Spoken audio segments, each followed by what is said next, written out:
everybody, welcome to Down on Backyard Gardening. Are you planning on growing beans this year? If you are, I'm going to go over everything that you basically need to know about growing beans. They're very easy. Most of them are incredibly hardy and very prolific, but there are a few basics that you need to know, especially if this is your first time growing beans. So, as always, let's grow.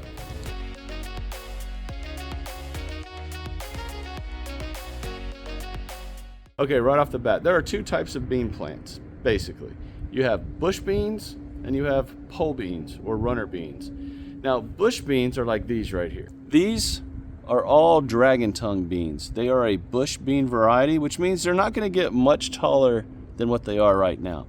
But they will, as you can see, they're already starting to put on their flowers, which means that they will start putting on their beans or their fruit. And that's about as big as they're going to get. Bush beans are great because they stay low.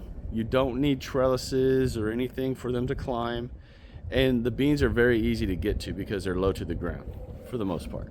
Now, the other type of bean are, like I mentioned, pole beans or runner beans. There's other names for them, but keep it really simple. Pole beans or runner beans is the other type. And that just simply means that they are going to climb. Pole beans, they need a trellis of some kind to grow up, just like these beans right here. Now, as you can see, I've already got sort of a trellis system going.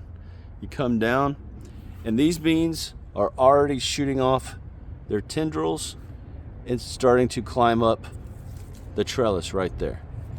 These are asparagus beans. I'll put a picture of what they should look like up right here, but they will have to climb.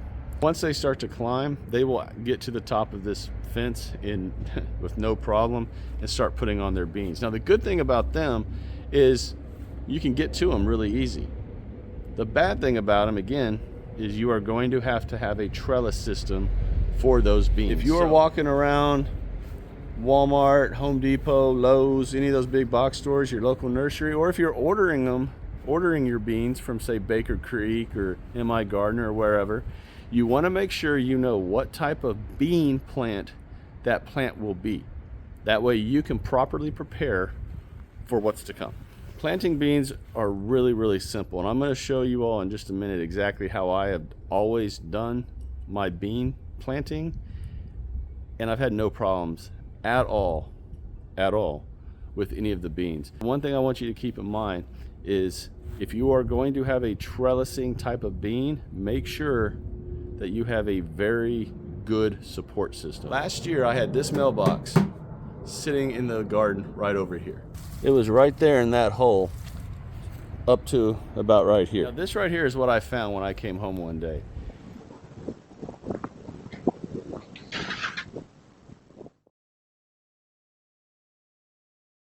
Red Ripper cowpeas growing, which are basically a bean, on a TP type trellis right here. I had that TP connected to that mailbox. There was so much weight from the bean plants that it literally ripped that mailbox straight out of the ground. And you saw what I found when I got home.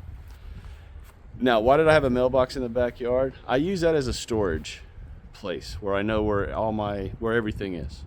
And I just liked how it looked, but I haven't replaced it yet. So it is what it is. But I'm saying all of that to say this. You need to make sure that you have an adequate, strong and sturdy trellis system for those types of beans or cowpeas.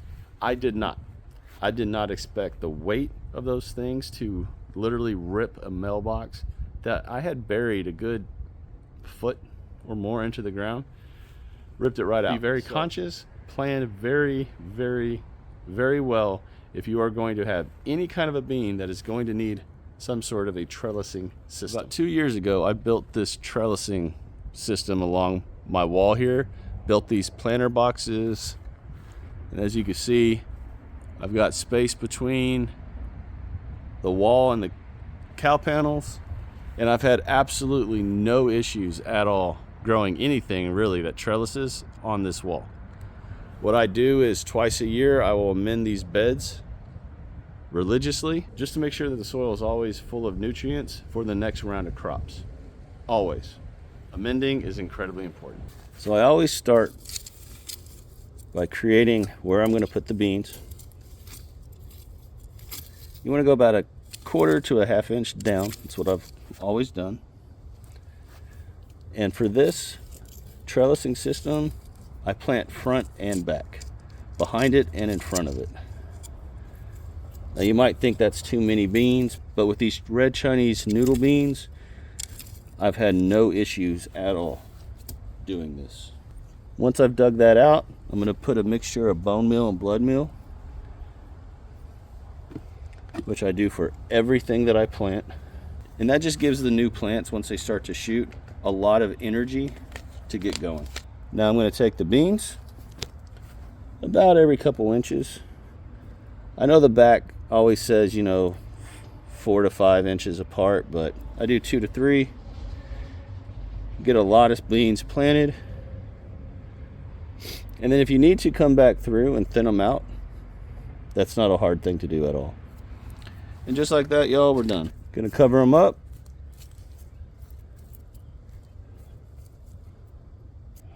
Just like so. Last thing to do is just water them in, and then you just get to sit back, watch them grow, and then start harvesting. So everyone, I know that's a very short video. There's not a lot to it, to be honest. Get out there, experiment with the type of beans that you like. Do you really like the bush bean varieties, or do you like the pole bean varieties? Do you like a mixture of the two, like I do? And once you figure out the type of bean that you like, then you can start planning on what you need for those types of plants. Again, pole beans, hence the name pole, they're gonna need something to trellis. Bush beans, they're only gonna get so big, and you just gotta find a spot for them, and then just start harvesting. I hope you learned something from this video. I hope you enjoyed the video. If you did, do me a favor, like the video, share the video, and of course, subscribe to this channel if you have not done so already. Everyone take care, God bless. I'll talk to y'all again real soon. Bye.